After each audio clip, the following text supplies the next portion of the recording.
please. Well, as the newest member of the board, I can certainly say, despite my educational background, it's taken me a while to get to understand all the aspects of the college. My opinion about term limits, it's not been working so well up in Sacramento. And I think the longevity of this board has definitely, certainly Kay being here as long as she has, and with the institutional memory that she has, it has built Santa Barbara City College to be what it is. Not only the credit side, but the continuing education side. And I think this group of people needs to be reelected because we do have fresh ideas. We are out in the community. We do listen to people. And I think the majority of these other members have not been opposed in an election because people knew they were doing a good job. And they felt they didn't need to oppose them because Santa Barbara City College is the excellent institution that it is. So we can certainly have this discussion. Again, it's not our purview to make the decision about term limits, but I think it's something that we can look at. But the longevity of this board has made City College what it is.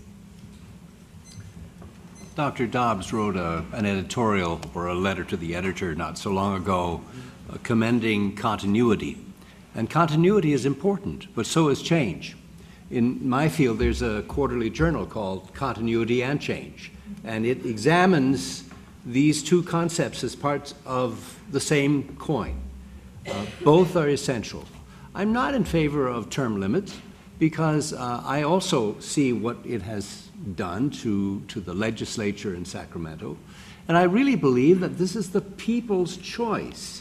I mean, by imposing term limits, I think to some extent we have imposed kind of a draconian solution that allows the people not to exercise judgment, and I want people to exercise judgment.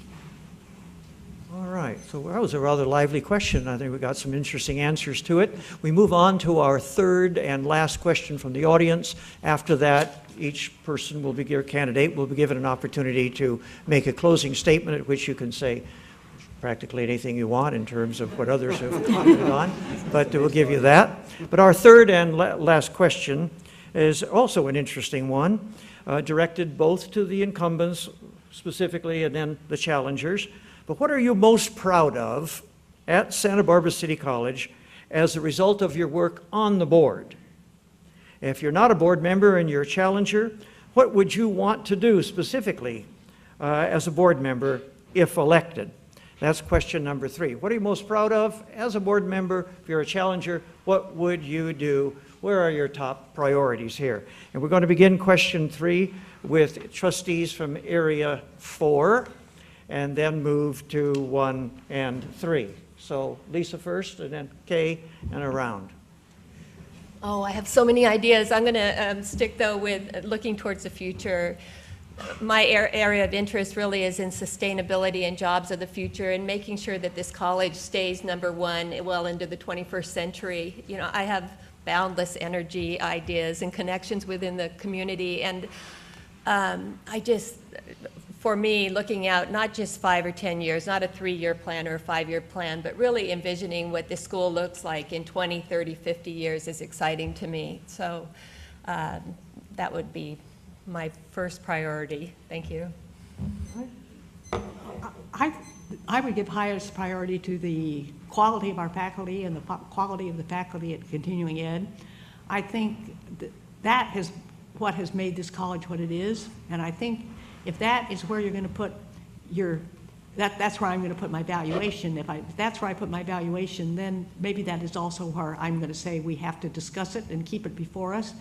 You don't keep good people. Good people get hired away from you. They go to other schools. They're going to want to be in a place that they are getting job satisfaction, that they feel part of the action, if you want to call it that.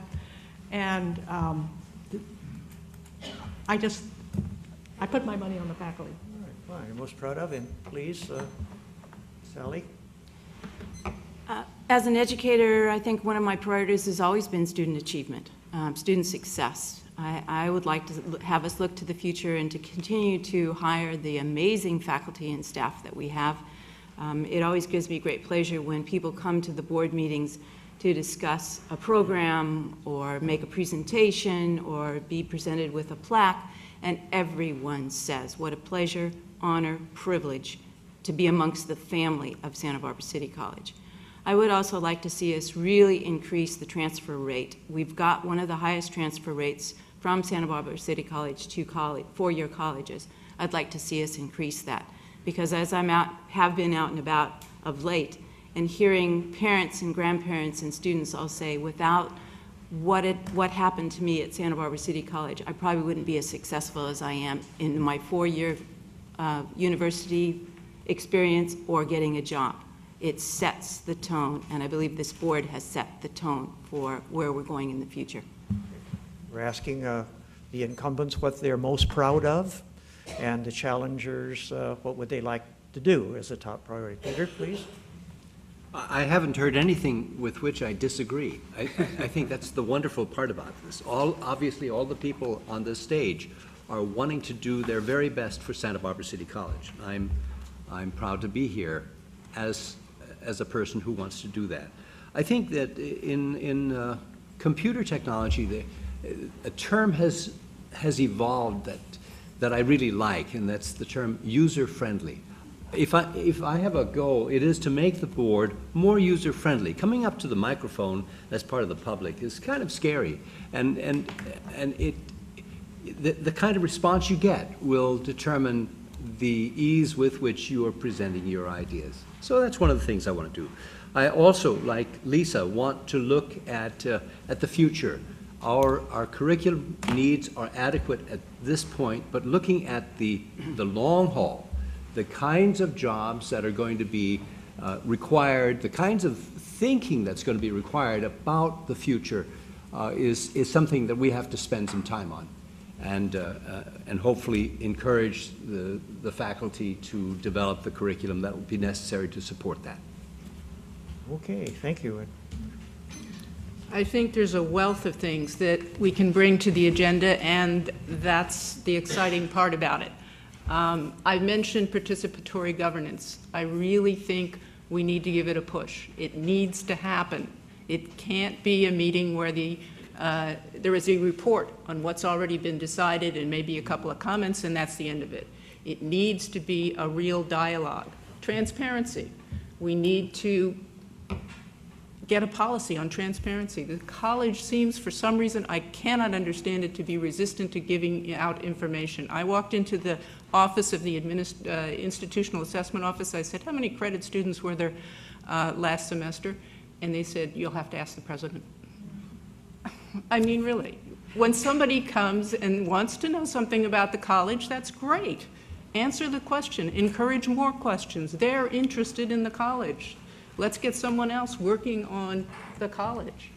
I think we should have study sessions that are exciting, that are on television as well as board meetings, and study sessions that are about topics that we ought to be discussing, like the future, like are we meeting the needs of all of our students? The transfers are dropping, the graduates with AAs are dropping over the last 2 years, 11 to 9%. Why is that happening? What is it, the cutting in classes?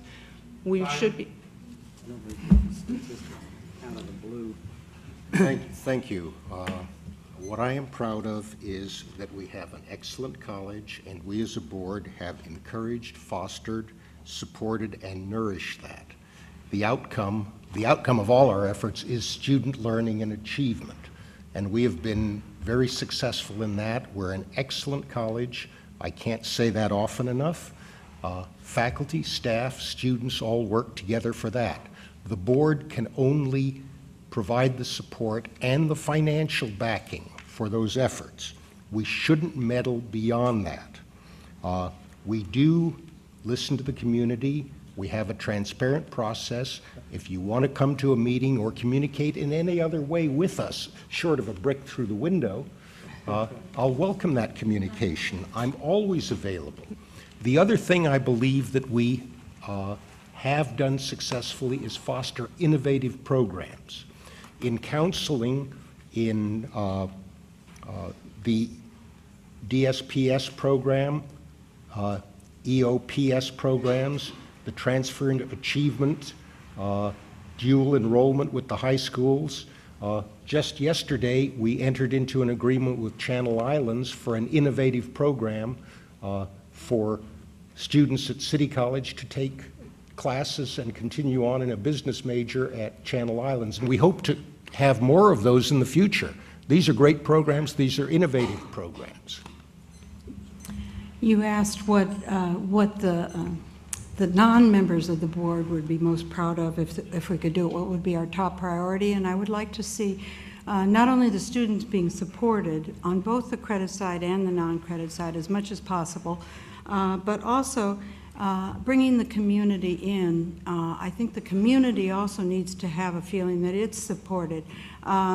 This board is one that paid $24,000. They okayed a contract for essentially public relations.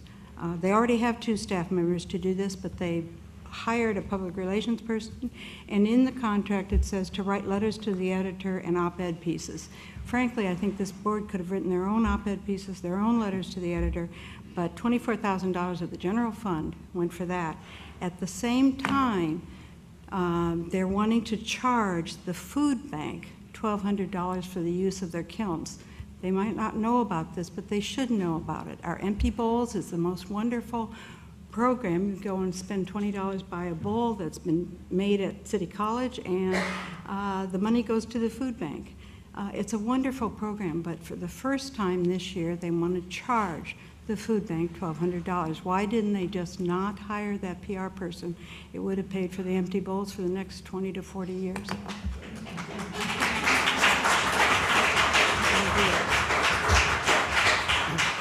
Marty, you're micromanaging already. $24,000. What do you know about that? You don't know anything about that. Okay, I have been on the board long enough, and Please, Will, it's all right. you're most proud of? We've got their friends here. The development of the West Campus. When Kay Alexander and I came on, there was just dirt over there. They were going to build condominiums or apartments, or both. Probably apartments in those years. Well, a team got together. Sam Wake was part of it, and also Eli Luria, and they bought that land and we've developed it. That was the greatest development, for this community. You just walk around over there and see how great it is. Secondly, and also, I'm thankful that they named the theater, the Garvin Theater, after James Garvin, who was one of the first trustees and a great guy. Like you said, I'm thankful for the staff and the faculty. We have the greatest staff and greatest faculty, certainly in California. We need to work on student success and retention. We need to keep them in school. That's a big program for us. And like Des said, the new Channel Islands, CSU Channel Islands for a bachelor's degree, I've wanted that for years. And they can go on Saturdays, and they can take their classes here. They don't have to drive there, and they can get their degree in a short period of time. So that's a real highlight for me. Those are the 4 points that I'd like to stress on what I thought. All right, well, thank you. Now we move to, after our 6th question now, thanks in part to our fearless timekeeper, we're moving along quite nicely. But we will end with closing statements, and you should feel free to restate your case or any response that you felt you might have not had enough time to answer. This might be a time to throw something in on that regard. In any event, the closing statements of 90 seconds each, and let's begin the way we end rather the way we started with Dr. Alexander and around the board. I would just like to say, I heard Joe Dobbs saying, we did this. The answer is you did this. All of you did this. You who are out there, who are the citizens, did this. We got the West Campus because some people came to us and said, if you'll vote a bond issue, we will back you up. And so we acquired the West Campus for $3.5 million.